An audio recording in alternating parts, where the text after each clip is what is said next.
आइए Shubham. Good evening sir. Good evening. Shubham ना जी बैठिए सर, बैठिए। Thank you sir.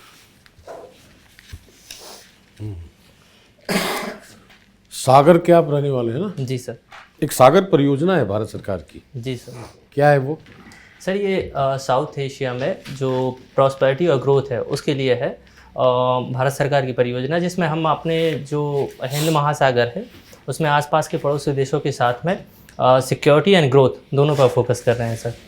और कोविड से भी इसका कोई रिलेशन है? कोविड सर जहाँ तक मैं याद कर पा रहा हूँ, इसमें हमने अपनी जो आसपास के देश हैं उनमें हमने वैक्सीन डिप्लोमेसी के माध्यम से सर उनको वैक्सीन प्रोवाइड की थी सर। अच्छी बात है। अच्छा, आप केमिस्ट्री और फिजिक्स के भी स्टूडेंट रहे हैं जी सर। और इतिहास भी है। जी सर। कार्बन डेटिंग और rock dating. Sorry sir, carbon dating. Carbon dating और रॉक डेटिंग, जी सर। क्या है ये सब? सर जो कार्बन डेटिंग होती है उसमें हम जो जीवाश्म है उनकी उनमें उपस्थित कार्बन की मात्रा के आधार पर हम उनकी आयु का निर्धारण करते हैं। इसके अलावा सर जो रॉक डेटिंग के संदर्भ में अभी फिलहाल सर याद नहीं कर पा रहा हूँ मैं। कार्बन कौन सा कार्बन है? कोई आइसोटोप होता है उसका या कौन सा कार्बन है? सर ये C6 होता है जहाँ तक मुझे याद है। C6? जी सॉरी सर, अभी इस संदर्भ में याद सॉरी सर। अच्छा, रेडियो एक्टिव सब्सटेंस का यूज रॉक डेटिंग में भी होता है? जी सर होता है। हाँ? जी सर, इसका भी प्रयोग। जी सर, इसका भी यूरेनियम का? यूरेनियम का सर इस संदर्भ में जानकारी नहीं है मुझे, लेकिन रेडियो एक्टिव सब्सटेंस का यूज़ किया जाता है सर। अच्छी बात है। अच्छा, लेज़र एक इक्विपमेंट है, टेक्निक है। जी सर। उसमें हम इनर्ट गैसेस को भी यूज़ करते हैं, हाँ जी सर। राइट? जी सर। तो इनर्ट गैस से रेडिएशंस कैसे बाहर आएंगी? सॉरी सर, इस संदर्भ में जानकारी नहीं है। अच्छा, लेज़र पढ़ा है? लेज़र? जी सर, ये होता है light amplification by stimulated modification of radiation. तो स्टिमुलेटेड मॉडिफिकेशन, मॉड्यूलेशन होता है सर, आवृत्ति का इसमें परावर्तन किया जाता है सर। तो इसके संदर्भ में और सर जानकारी नहीं है अभी फिलहाल। अच्छा, कोई बात नहीं। अच्छा चलिए, आप हम सभी लोग जानते हैं भारत एक पंथनिरपेक्ष राष्ट्र है, सेक्युलर, जी सर। राइट? जी सर। तो भारत की पंथनिरपेक्षता और पश्चिमी राष्ट्रों की पंथनिरपेक्षता में कोई अंतर है या दोनों एक जैसी? सर दोनों में थोड़ा सा अंतर देखा जा सकता है। पश्चिमी राष्ट्र जहाँ पर धर्म से पूर्णतः पृथक रहते हैं, उनकी जो पंथनिरपेक्षता है, जबकि जब हमारी पंथनिरपेक्षता है उसमें हम जो हमारे धर्म है उनको इनकरेज करने की भी बात करते हैं। हम जैसे कुछ प्रयास भी करते हैं, जैसे हम हमारी जो गवर्नमेंट है कई यात्राओं के लिए सर प्रमोट करती है, तो सर इस संदर्भ में देखा जा सकता है। धर्म और राजनीति पूर्णतः अलग हो सकते हैं व्यवहार में? सर जहाँ तक मुझे लगता है इन दोनों को अलग करना सर पॉसिबल नहीं है पूरी तरह व्यवहार में। तो सर तो फिर कैसे पश्चिमी राष्ट्र इसका पालन करते हैं? सॉरी सर, इस संदर्भ में अभी मैं सोच नहीं पा रहा हूँ। और भारत में अलग नहीं है, दोनों मिले हुए हैं, धर्म और राजनीति? सर कुछ हद तक हमारे यहाँ पर धर्म और राजनीति का एक दूसरे से जुड़ी हुई है। जैसे सर जब हमारे चुनावी मुद्दे देखे जा सकते हैं, उनमें सर धर्म का प्रभाव कई बार देखा जा सकता है। हालांकि यदि संवैधानिक तौर पर देखा जाए तो हमारी जो राजनीति है वह धर्म से पृथक तो है सर।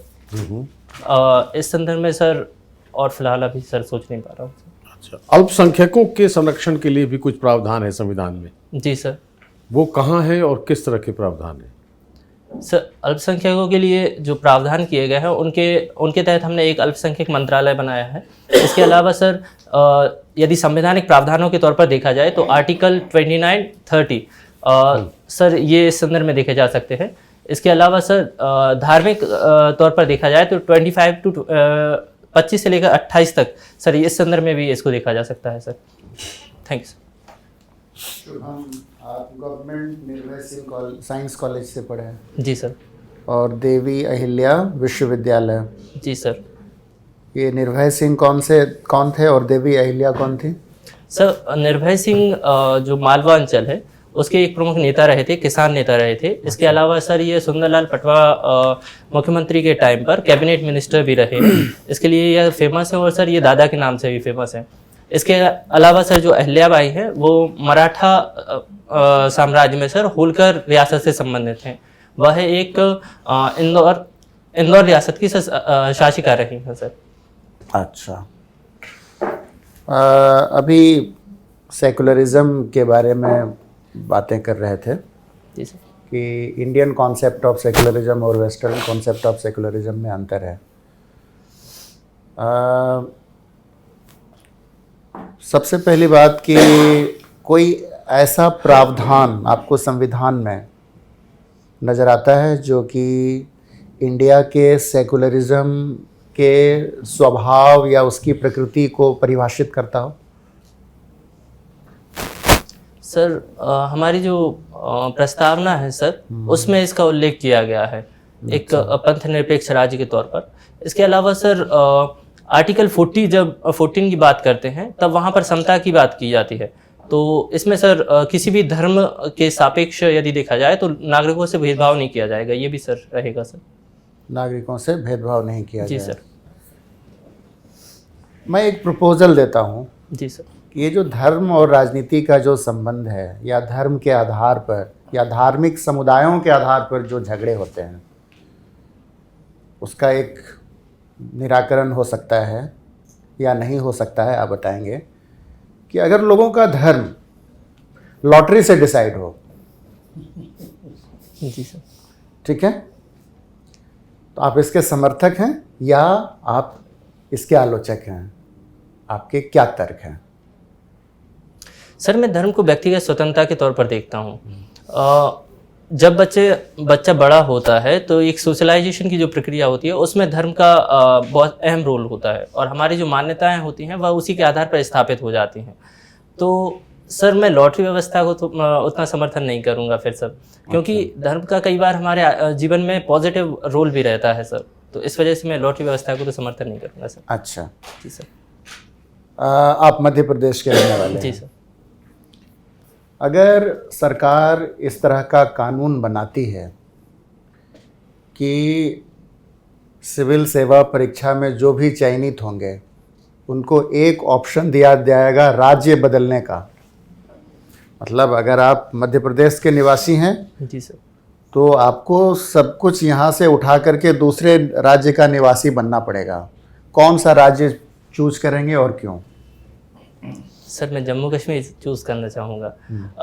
मैंने वहाँ के बारे में सर, उनकी जो प्राकृतिक छटा है, वहाँ की वादियाँ हैं, उसके बारे में ज़्यादा सुना है सर, और अभी तक मैं गया नहीं हूँ, तो इस वजह से सर मैं वहाँ का रहवासी बनना चाहूँगा सर। अच्छा, जम्मू कश्मीर की जो अपनी समस्याएं हैं, जैसे कि आतंकवाद की समस्या है या फिर अंतर्राष्ट्रीय सीमा लगती है, ये आपको प्रभावित नहीं करेंगी आपके निर्णय को? सर समस्याएं तो हर स्टेट में रहती हैं, और दूसरी बात यदि देखा जाए, यदि जम्मू कश्मीर से हमारा जुड़ाव ज़्यादा होता है, यदि मैं वहाँ जाता हूँ तो हमारे नागरिकों से मैं बेहतर तरीके से जुड़ भी सकता हूँ। एक जो हमारा इंडियन नेशन का भाव है सर, उसको लेकर यदि मैं वहाँ जाऊँगा तो ये समस्याएं सर अपने आप वहाँ पर सॉल्व भी हो सकती हैं इसके माध्यम से सर। अच्छा जी सर, थैंक यू सर। एक और सवाल, अंतिम सवाल। जी सर। आप एक ऐसे राज्य में पोस्टेड होते हैं, आपको सपोज कैडर मिलता है एक ऐसा स्टेट जहाँ की अंतर्राष्ट्रीय सीमाएं लगती हैं, ठीक है, इंटरनेशनल बॉर्डर्स हैं वहाँ पे, और आप वहाँ के मान लेते हैं कि सुपरिटेंडेंट ऑफ पुलिस हैं। जी सर। और आपको जानकारी मिलती है, आपके इंटेलिजेंस सोर्सेस के द्वारा आपको जानकारी मिलती है कि जो इंटरनेशनल बॉर्डर है वहाँ से तस्करी हो रही है, स्मगलिंग हो रही है। जी सर। लेकिन ये सीमा सुरक्षा बल या बीएसएफ के कंट्रोल में है, आपके जुरिस्डिक्शन में नहीं है, लेकिन आपका इंटेल ये कहता है, तो आपका क्या कदम होगा? कैसे रिएक्ट करेंगे या कौन कौन से एडमिनिस्ट्रेटिव स्टेप्स लेंगे आप इसमें? सर सबसे पहले तो मैं तस्करी के संदर्भ में जो अथॉरिटीज़ हैं उनको सर अवेयर करने की कोशिश करूंगा। दूसरा सर, यदि मेरे जुरिडिक्शन में जितना एरिया आता है मैं उसमें सर सर्विलांस बढ़ाने की कोशिश करूंगा। तीसरा सर, मैं एक कम्युनिटी जो हमारी वहाँ की रहेगी उससे सर कनेक्ट करने की कोशिश करूंगा, क्योंकि सर ये ऐसे लोग होते हैं जो उस संदर्भ में ज़्यादा जानकारी रखते हैं। यदि मैं उनसे कनेक्ट कर पाया तो इस संदर्भ में और इंटेल मुझे प्राप्त हो सकती है, जिसको मैं फर्दर हमारी जो अथॉरिटीज़ हैं उनको पहुंचा सकता हूं। इसी से जुड़ा हुआ एक और सवाल, जी सर।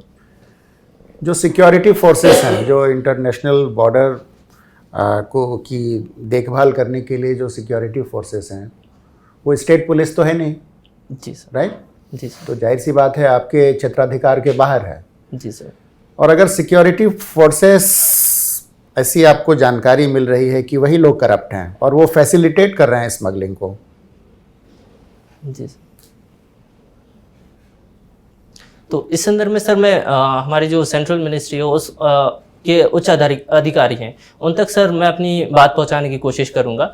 और दूसरी बात सर ये भी है कि जो बॉर्डर एरियाज़ होते हैं वहाँ पर केवल सिक्योरिटी फोर्सेस चाहे वो सेंट्रल रही हो उनके माध्यम से हम इसको इस प्रॉब्लम को टैकल नहीं कर सकते सर। वहाँ पर दोनों जो पुलिस जो हमारी सर्विसेज हैं चाहे वो जो BSF वगैरह है या स्थानीय पुलिस सर्विसेज हैं, दोनों के सहयोग के माध्यम से ही इसको सर टैकल किया जा सकता है। तो मैं सर इस संदर्भ में हायर अथॉरिटीज़ को भी सर इन्फॉर्म करने की कोशिश करूंगा सर। ठीक। थैंक्स। मैंने अपनी हॉबी में लिखा है you love to arrange things nearby. जी सर। एक यूरोपीय इतिहास में बहुत बड़े राजनयिक हुए डिप्लोमेट जो कि मकड़े से बहुत इम्प्रेस्ड थे, स्पाइडर। और इसलिए क्योंकि spiders also keep their house very clean. जी सर। किसकी बात कर रहा हूँ मैं? सॉरी सर, इस संदर्भ में जानकारी नहीं है मुझे। मैटरनिच का नाम सुना है? Sorry sir. ऑस्ट्रिया के संदर्भ में अच्छा नहीं सुना। जी सर। एंड ऑफ हिस्ट्री क्या है? हिस्ट्री आपका ऑप्शनल पेपर है ना? जी sir. End of history phrase कभी सुना है? इतिहास का अंत। सॉरी सर, मैंने इस संदर्भ नहीं में सुना। सुना नहीं है। अच्छा, कई बार जो विकासशील देश होते हैं जी सर। उन्हें यह सजेस्ट किया जाता है कि विकास की प्रक्रिया में वो उन संसाधनों का और उन तकनीक का वैसे ही प्रयोग न कर कर आगे बढ़ें जैसे कि विकसित देशों ने किया है। जी सर। तो उन्हें कहा जाता है कि आप लीप फ्रॉग कर सकते हैं। लीप फ्रॉग मतलब छलांग, बेंग की तरह, आप मेढक की तरह छलांग मार सकते हैं। जी सर। तो भारत भी एक विकासशील देश है, तो आपको लगता है कि भारत को भी तकनीकी तौर पर टेक्नोलॉजी का यूज़ लीप फ्रॉगिंग के साथ कर सकता है वो? सर, जहाँ तक देखा जाए भारत के अपने हित हैं इस संदर्भ में। हम टेक्नोलॉजी का यूज़ तो कर सकते हैं लेकिन हमारी कुछ अपनी सीमाएं हैं सर। हमें अपनी जो बृहद पॉपुलेशन है उसके हितों का भी ध्यान रखना है। और दूसरी बात सर, यदि विकसित देशों की बात करी जाए तो वो सर जो पुरानी जो हमारे तरीके रहे हैं, तौर तरीके, उनके माध्यम से सर विकसित तो हो चुके हैं, जबकि हमारे ऊपर कई तरह की ये एलिगेशन लगाते हैं कि जैसे हम जीवाश्म ईंधन यूज़ करते हैं या कोई दूसरी मेथड का यूज़ करते हैं। इस संदर्भ में सर एक बात ये है कि हमें नवीकरणीय जो ऊर्जा के संदर्भ में टेक्निक्स हैं या टेक्नोलॉजीज़ हैं, यदि वो हमें प्रोवाइड की जाती हैं तो सर उनका यूज़ करने में मुझे कोई समस्या दिखाई नहीं देती सर। समस्या ये उनके प्रिस्क्रिप्शन पर हम करेंगे या हमें खुद कर लेना चाहिए, क्योंकि it's an opportunity for us? Sir, यहाँ दोनों बात होती हैं। पहले हमें अपने रिसोर्सेज को भी देखना पड़ेगा कि हम अपनी जो सामाजिक समस्याएं हैं उनको साथ लेते हुए यदि टेक्निक पर बल दे रहे हैं, यदि टेक्नोलॉजी पर बल दे रहे हैं, रिसर्च एंड डेवलपमेंट पर बल दे रहे हैं, तो सर इसमें कोई समस्या नहीं। लेकिन यदि केवल रिसर्च और डेवलपमेंट किया जा रहा है जबकि हम अपने जो सोशल सेक्टर है जिसमें हमें अभी कई समस्याओं पर ध्यान देना है, तो यदि सर उस पर ध्यान नहीं दिया जाता है तो फिर समस्या। जैसे मैं यूरोप का एग्जाम्पल लेकर तुम्हें, भारत से बाहर चूंकि इतिहास में वैसा हुआ है, इंडस्ट्रियलाइजेशन जिसे औद्योगिकरण कहते हो, तो 18वीं शताब्दी के लास्ट 2 डेकेड्स में अगर इसकी शुरुआत इंग्लैंड में मानते हो तो England was the only country that did not industrialise using railways. जी सर। बाकी यूरोप के जो देश हैं 19वीं शताब्दी में इंग्लैंड के बाद इंडस्ट्रियलाइज हुए, वो जहाँ जहाँ रेलवे गया वहाँ वहाँ इंडस्ट्रियलाइजेशन होता गया। जी सर। और जो तीसरा फेज आया इंडस्ट्रियलाइजेशन का, उसमें कुछ यूरोपीय कंट्री जो इंडस्ट्रियलाइज किए वो इलेक्ट्रिसिटी का यूज़ कर क्योंकि इलेक्ट्रिसिटी आ गई थी। जी सर। ठीक है, तो तीसरे फेज में जो कंट्री इंडस्ट्रियलाइज कर रहे हैं उन्हें कोई ज़रूरी नहीं था कि वो रेलवेज का यूज़ करें। तो उन्होंने इंडस्ट्रियलाइजेशन अलग अलग सेक्टर्स को किया, स्विच गियर्स, ऑटोमोबाइल्स, ठीक है, वो पारंपरिक इंडस्ट्रीज जो इंडस्ट्रियलाइज हुआ था जैसे iron and steel, mining, textiles, उसके तरफ ध्यान नहीं दिया। तो तुम्हें लगता है कि भारत इस फ्रंट पर हमने अभी तक कुछ सोचा नहीं है और इस तरह की स्ट्रैटेजी हमने नहीं बनाई है लीप फ्रॉगिंग की, जो नए एनर्जी सोर्सिंग हैं उसका यूज़ कर हम अलग तरीके से औद्योगिकरण करें? सर यहाँ दोनों बात हैं। जो पश्चिमी देशों में इंडस्ट्रियलाइजेशन हुआ था वह जो श्रम गहन है वह सर ज़्यादा रहा था, और इसके अलावा जो वहाँ पर पूंजी रही है वह कहीं ना कहीं उपनिवेशों के माध्यम से प्राप्त हुई है। हमारे पास सर अभी ऐसी पूंजी फिलहाल नहीं है। इस वजह से सर जो टेक्नोलॉजी है और जो श्रम गहन क्षेत्र है सर, हमें दोनों पर ध्यान देने की आवश्यकता पड़ेगी। अच्छा जी सर। एक और फ्रांसीसी क्रांति के संदर्भ में काफ़ी सेमिनल डिबेट माना जाता है, ट्रेडिशनलिज्म वर्सेस मॉडर्निटी के संदर्भ में। जी sir. Edmund Burke versus Thomas Paine debate. जी सर। इसके बारे में पढ़ा है तुमने? हाँ सॉरी सर, अभी रिकॉल नहीं कर पा रहा हूँ सर। ठीक है, thank you. Thank you sir. Shubham, आपने केमिस्ट्री पढ़ा है। जी सर। पीरियोडिक टेबल के क्या सारे फीचर्स हैं, क्या इंपॉर्टेंट चीज़ें क्या क्या हैं? सर पेरियोडिक टेबल के माध्यम से हम कई तत्वों की पहला सर हम नए तत्वों की खोज कर सकते हैं इसके माध्यम से। दूसरा सर जो एक ही वर्ग के जो तत्व हैं उनकी जो प्रॉपर्टीज़ हैं उनके बारे में हम आसानी से पता लगा सकते हैं। तीसरा सर तत्वों का एक बेहतर तरीके से वर्गीकरण हो जाता है सर, तो ये भी एक लाभ के तौर पर है। चौथा सर सर अभी फ़िलहाल यही आ रहा है। Thank you sir. इंडिया में न्यूक्लियर एनर्जी का क्या प्रोस्पेक्ट और फ्यूचर है? सर अभी हमारे जो एनर्जी प्रोडक्शन है उसमें न्यूक्लियर एनर्जी का जो पार्ट 2% है, इसको बढ़ाकर हम और बेहतर कर सकते हैं, क्योंकि हमारे पास थोरियम के बृहद भंडार हैं और हमारा जो 3 स्टेज न्यूक्लियर प्रोजेक्ट है, परियोजना है सर, उसके माध्यम से भी सर हम इस संदर्भ में बहुत अधिक हद तक प्रयास कर सकते हैं सर, तो इसको बढ़ाया जा सकता है सर। वर्ल्ड में न्यूक्लियर एनर्जी सबसे ज़्यादा कहाँ है, किस कंट्री में? सॉरी सर, इस संदर्भ में जानकारी नहीं। अच्छा, जैसे फ्रांस में काफ़ी ज़्यादा है, तो क्या वो लोग भी जो है रिवर्स कर रहे हैं क्या? क्योंकि जो उसमें जो खतरा है न्यूक्लियर एनर्जी में, उसी कारण से उसको छोड़ के दूसरे एनर्जी में जा रहे हैं या फिर उसी को आगे बढ़ा रहे हैं? सर यदि अभी करंट सिचुएशन की बात की जाए तो कई पश्चिमी देशों में तो ऐसा हुआ है कि उन्होंने कोयले के माध्यम से उत्पादन पर भी बल दिया है, क्योंकि कोविड की वजह से सर प्रॉब्लम हुई है।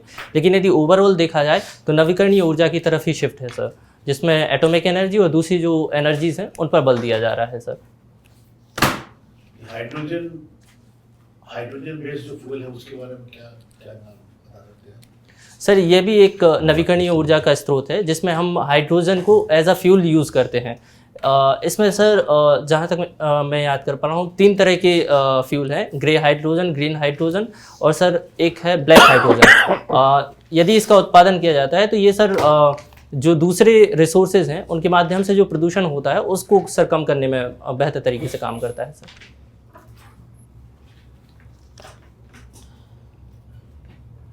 आप सपोज जो है आप ऑल इंडिया सर्विसेज के बारे में क्या कह सकते हैं, क्या कॉन्स्टिट्यूशन प्रोविजन? सर जो इसके प्रावधान संविधान में किए गए हैं वो आर्टिकल 312 में किए गए हैं। इसके बाद में 312 से लेकर 300 आई थिंक गैस कर रहा हूँ सर मैं 320 तक है समथिंग। इसके माध्यम से सर एक अखिल भारतीय सेवाओं का प्रावधान किया गया है। इसमें लक्ष्य यह रहा है कि हम एक ऐसे सिविल सर्वेंट को बाहर लाएं जो जिसकी सोच अखिल भारतीय हो सर, जो अपनी जो प्रांतीय सीमाएं हैं उनसे ना बनकर एक राष्ट्रीय स्तर पर सरकार करने के लिए प्रेरित हो सर। आपने एनसीआरबी का नाम सुना है? सॉरी सर मैं अभी रिकॉल नहीं कर पा रहा हूँ। National crime record bureau. जी सर। उसका क्या रोल है? सर भारत में जितने भी क्राइम होते हैं इसको ये सर एकीकृत डेटा के माध्यम से रिकॉर्ड करता है, डिजिटलाइज करता है, और इसमें सर प्रॉफिट यह हो जाता है कि जितने भी क्राइम रेट्स हों या क्राइम की जो दर वगैरह है वह हमें सर आसानी से पता चल जाती है। इसके अलावा सर जो क्राइम का कल्चर है वह भी थोड़ा सा हमें इससे पता चल जाता है सर। ह्यूमन ट्रैफिकिंग के बारे में कुछ बता सकते हैं? सर इस मानव को एक वस्तु के तौर पर मानव दुर्व्यापार जिसमें देह व्यापार जैसे अपराध भी शामिल है, इसमें सर ये क्रियाएं की जाती हैं। इस पर सर हमारी गवर्नमेंट प्रयास कर रही है और इस पर हम बैन लगाने की भी कोशिश करते हैं कई अंतर्राष्ट्रीय संगठनों के माध्यम से भी। और सर इसके संदर्भ में एक अधिनियम भी पारित किया गया था और सर वो अधिनियम अभी मैं रिकॉल नहीं कर पा रहा हूँ sir. Thank you sir. Shubham, आपका एक हॉबी है arranging things nearby me. जी मैम। इसमें आप क्या करते हैं? मैं अपने आसपास की चीज़ों को ऐसे अरेंज करता हूँ कि उनकी जो फ्लोर स्पेस है वो बेहतर तरीके से यूटिलाइज हो, उनका जो फंक्शनलिटी है वो बेहतर हो और एस्थेटिक वैल्यू में मैं बढ़ावा हो। मैम इसके अलावा मैं कोशिश करता हूँ, यह भी देखता हूँ कि कोई चीज़ सच में काम की है भी या फिर वेस्टेज है। मैम कोई मैथ्स का थ्योरी आप इसमें यूज़ कर सकते हैं? कुछ ऐसा आपको दिमाग में आ रहा है जिसमें आप इस वाले हॉबी में जो एप्लीकेशन समझ में आ रहा है मैथ्स का? मैथमेटिक्स पढ़ा था आपने? जी मैम। मैम इसमें फ़िलहाल तो अभी रिकॉल नहीं कर पा रहा हूँ मैं। Optimisation principle? Sorry ma'am. ठीक है। आपने भी बताया सर को कि पीरियोडिक टेबल आप जानते हैं। जी मैम। उसके जो एलिमेंट्स हैं वो हमारे ह्यूमन बॉडी में प्रेजेंट है? जी मैम।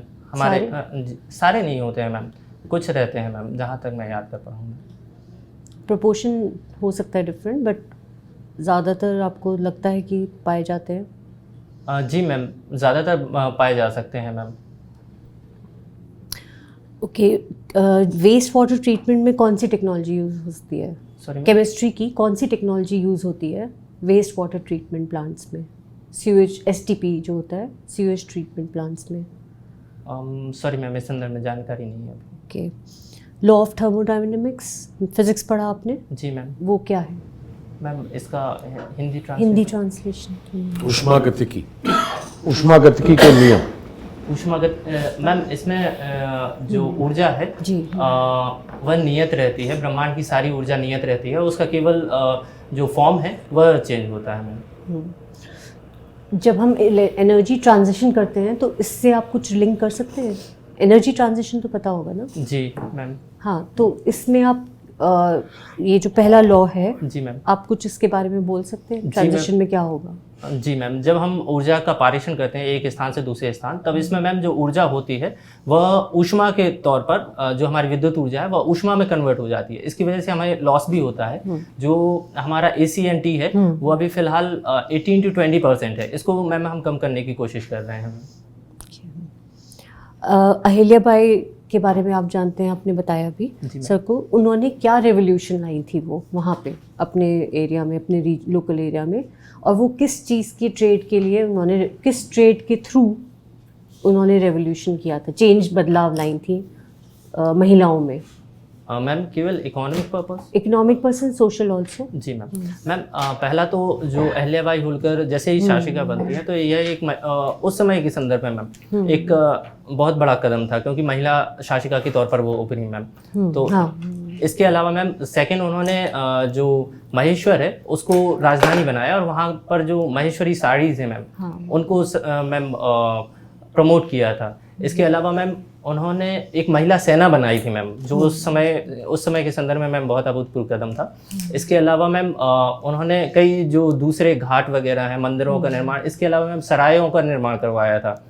और जो पब्लिक ग्रेविडेंस सिस्टम है उसमें वह मैम प्रतिदिन शिकायतों को सुनती थी। तो यह भी मैम एक अभिनव पहल थी। जो अभी एक और आपने प्रश्न का उत्तर दिया था, लॉटरी के बेसिस पे जो अगर रिलीजन हुआ तो जो हमारा जन्म होता है वो तो लॉटरी पे नहीं होता ना? जी मैम। तो उसमें आप क्या कहेंगे? सॉरी मैम, मैं क्वेश्चन नहीं समझ जी मैम। हमारा जब जन्म होता है घर में तो हम उसी घर की रिलीजन को अडॉप्ट कर लेते हैं। जी मैम, बिल्कुल।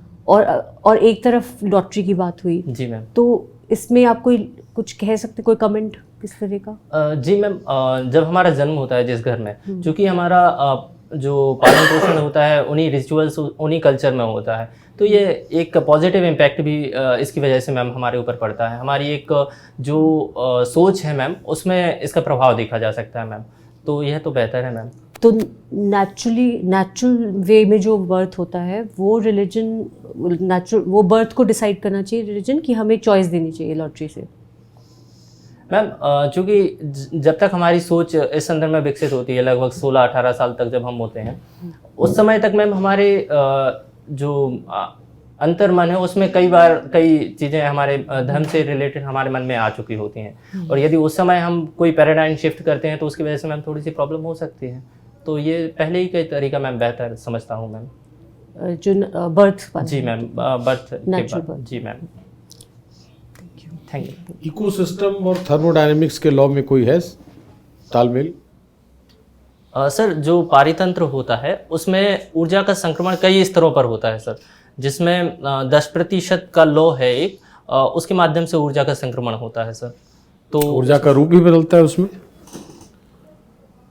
जी सर, ऊर्जा का रूप बदलेगा सर, क्योंकि जब जीव उस ऊर्जा को कंज्यूम करता है सर तो वह द्रव्यमान में कन्वर्ट होती है सर।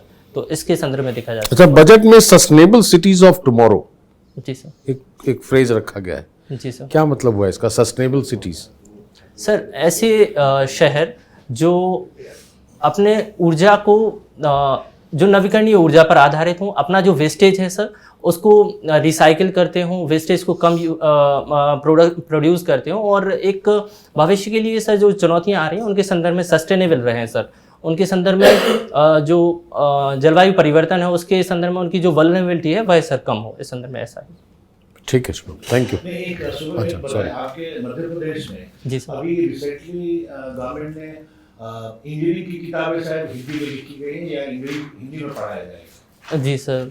सुना है आपने? थोड़ा सा सर इस बारे में सुना है मैंने। हाँ, मतलब आपको क्या इसके क्या लाभ नुकसान आपको क्या लगता है? सर पहला लाभ तो मैं जो समझ पा रहा हूँ, पहला तो हिंदी को यह सर प्रमोट करेगा, जो हिंदी में कंटेंट है हमारा उसको एनरिच करेगा। और इसके अलावा सर जो दूसरा लाभ है सर, चूँकि हम जो हमारी स्टडीज़ रही हैं 1st to 12th वह सर हिंदी में रहती है, उसके बाद में हमें एक पैराडाइम शिफ्ट करना पड़ता है सर इंग्लिश की तरफ, तो यह सर उस संदर्भ में भी सर प्रॉफिट रहेगा सर। ऐसा नहीं लगता कि टेक्निकल वर्ड्स हिंदी में बहुत दिक्कत होगी? सर इस संदर्भ में थोड़ी सी समस्या हो सकती है, लेकिन इसका एक सॉल्यूशन ये है, यदि हम इंग्लिश को, हिंदी प्लस इंग्लिश जो हमारी है उसको यदि बढ़ावा देते हैं तो सर प्रॉफिट ही रहेगा सर। ठीक है, thank you sir. Thank you sir. आ जाओ। थैंक यू कब है डेट तुम्हारा? सर 10 फरवरी। 10 को तो आ ही गया। बड़े थैंक यू सर। बहुत इम्प्रूव्ड है पिछली बार से, बहुत अच्छा, बहुत अच्छा, बहुत अच्छा है, प्लीजेंट भी है ओवरऑल, ऐसे ही रहो। कोई काफी सही अच्छा, वेल टेम्पर्ड पर्सनालिटी, ईगरनेस दिख रहा है, आर्टिकुलेशन भी बहुत अच्छा है, एनर्जी लेवल बहुत शानदार है। Thank you sir. थोड़ा सा अगर जैसे अक्सर हम लोग मान लेते हैं कि हिस्ट्री का मतलब भारतीय इतिहास ही है, तो ऐसा है नहीं। जो गैर भारतीय इतिहास है उसके तरफ भी, चूंकि इतिहास तुम्हारा पेपर है जी सर। तो ये अपेक्षा रहेगी कि थोड़ी बहुत मोटी जानकारी गैर भारतीय इतिहास की भी हो। ठीक है सर। अदरवाइज बिल्कुल इम्प्रेसिव जो शो था वो था तुम्हारा, impressive interaction. Thank you sir. बहुत अच्छा है। कुछ पूछना है? सर ये मैंने ड्रेस चेंज की है। बहुत अच्छा है। अच्छा तो है, बहुत अच्छा है। ये सूट करता है। बिल्कुल एकदम अच्छा जैसे प्रश्न कैसे लगे तुम अब असेस करो। Sorry sir. प्रश्न, हमारे प्रश्न कैसे लगे तुम्हें? लगा जैसे कि आपको ठीक मौके ठाक पे हुआ? कुछ मदद मिलेगी? जी सर बिल्कुल, क्योंकि मैं सर पिछली बार जब मॉक दिया था बहुत अंदर से डर रहा था, हार्ट बीट सर कानों तक सुनाई दे रही थी। इस बार तो पिछले से बहुत बेहतर है। इसके अलावा सर लग रहा है कि फ़ायदा तो होगा सर। बिल्कुल होगा, बिल्कुल सर। होगा। गुड। बी कॉन्फिडेंट, ऐसे ही रहो। और सर वो हॉबी ठीक है, अब बिल्कुल उसमें ठीक। कोशिश तो कर रहा हूँ, नहीं, और क्या ठीक। करूँ। लास्ट टाइम हमने बोला था ना जी, मैम। कुछ एक्स्ट्रा वो आपने इनकॉर्पोरेट करा, जी मैम। क्या क्या मैंने मैम जो पिछली बार जो मैंने हॉबी को डिफाइन किया था हाँ। उसको चेंज कर दिया है, उसमें ये एस्थेटिक वैल्यूज, फंक्शनैलिटी पूरा बेहतर बता ये एंट्रोपी, आप तो साइंस के स्टूडेंट हैं, एंट्रोपी किसे कहते हैं? यही है, ये ऑर्डरलीनेस, डिसऑर्डरलीनेस, आप एक बार देख लें। जी सर मैं देख लूंगा सर। हाँ, वो बस मैं भी भूल गया हूँ, बट नेचर में जो सारी चीजें हैं जी जी वो सब जीरो एंट्रोपी की तरफ बढ़ती है, जी सर। राइट। वो वही है, तो आप उसको देख लें, आप उसमें जो है एंट्रोपी कोई पूछ सकता है जो सेकंड आप, लॉ ऑफ थर्मोडायनेमिक्स देख लेना है। जी sir. Second law of Second thermodynamics law. Is about. लेकिन आपका जो है साइंस और ह्यूमैनिटीज मैं साइंस का ही आदमी हूँ सर, ओ प्राइमरली। अच्छा अच्छा, नहीं आप एक छत्रा दिखा रहे हैं। Zeroth law of thermodynamics. मेरा सब्जेक्ट जियोलॉजी है सर, अच्छा। प्राइमरली। और मैम जैसे मैं वो वर्ड नहीं आ रहा था मुझे इंग्लिश में, तो मैं ऐसे पूछ सकता हूँ ना मैम? हाँ। हाँ, क्यों नहीं, बिल्कुल। ठीक है, नेचुरल है, बहुत अच्छा, चलो, वेरी प्लीजिंग पर्सन, अच्छा। Very positive. Thank you all the best. Thank you. The best.